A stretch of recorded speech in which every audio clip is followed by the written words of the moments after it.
તો આ તરફ દિલ્હી એનસીઆરમાં વાયુ પ્રદૂષણનું સ્તર ચિંતાજનક સ્તરે પહોંચ્યું છે. વાયુ પ્રદૂષણથી શ્વાસ લેવામાં લોકોને તકલીફ પડી રહી છે. ચાંદની ચોકમાં 397 એક્યુઆઈ નોંધાયો છે, ત્યારે દિલ્હીના અન્ય વિસ્તારોની જો વાત કરવામાં આવે તો વિવેક વિહારમાં એક્યુઆઈનો આંક 392 પર અટક્યો છે.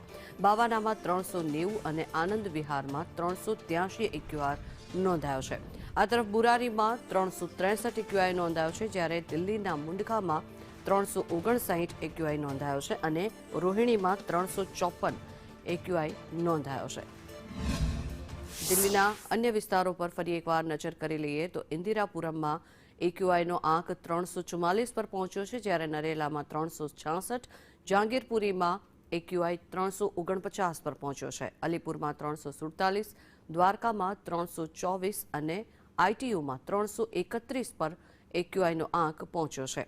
ગુરુગ્રામ સેક્ટર 51માં એક્યુઆઈનો આંક 308 ને પાર કરી ચૂક્યો છે, ત્યારે ગાઝિયાબાદ વસુંધરામાં 239 એક્યુઆઈ નોંધાયો છે. ત્યારે નોઈડા સેક્ટર 62માં એક્યુઆઈ 299 અને ફરીદાબાદમાં એક્યુઆઈનો આંક 282 પર પહોંચ્યો છે.